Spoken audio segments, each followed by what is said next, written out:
Šios video pamokos metu išmoksite, kaip susikurti asmeninį elektroninio pašto adresą.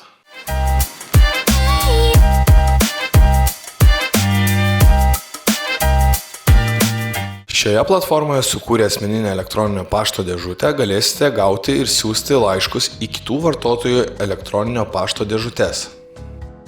Jos jums gali prireikti registruojantis kitose internetinėse platformose, pavyzdžiui, Facebook, Instagram ir kitose. Dar elektroninio pašto dėžutė reikalinga tam, kad galėtumėte patvirtinti savo registracijas ir atkurti slaptažodžius, jei juos pamirštumėte. Yra daugybė nemokamų ir mokamų elektroninio pašto paslaugų teikėjų, kaip Gmail, Outlook, Yahoo Mail, Apple Mail, Proton Mail. Parodysime, kaip užregistruoti asmeninę elektroninę pašto dėžutę.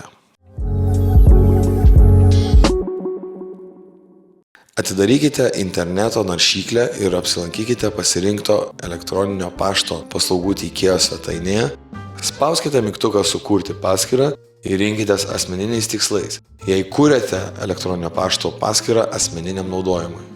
Užpildykite privalomus laukelius: vardas, pavardė, gimimo data, lytis.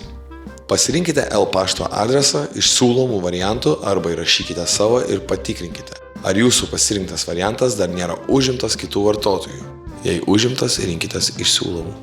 Sukurkite saugų slaptažodį, kurį sudarytų bent 8 simboliai. Naudokite didžiasias ir mažasias raides, skaičius ir specialiuosius simbolius. Įveskite slaptažodį dar kartą, kad įsitikintumėte, jog įvedėte jį teisingai. Įveskite telefono numerį ir spauskite Next, kitas. Įveskite atkūrimo elektroninio pašto adresą ir spauskite Next, kitas. Jeigu šios informacijos pateikti nenorite, spauskite Skip, praleisti.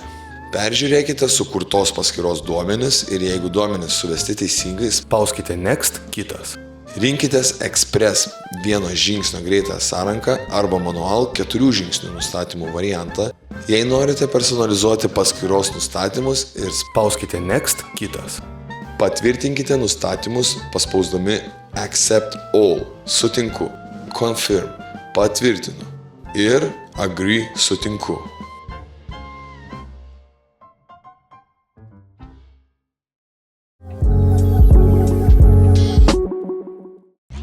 Papildomi patarimai. Pasirinkite lengvai įsimenamą ir sunkiai atspėjamą slaptažodį. Saugumo sumetimais nenaudokite to paties slaptažodžio kelioms skirtingoms paskyroms. Reguliariai keiskite savo slaptažodį. Neatidarinėkite įtartinų elektroninių laiškų, kuriuose yra prašymų pateikti asmeninių duomenų, siūloma paspausti nuorodas ir panašiai. Jei tokį laišką gavote, neatidarykite jo. Ištrinkite jį vos tik supratote, jog tai galimai yra kibernetinių sukčių laiškas.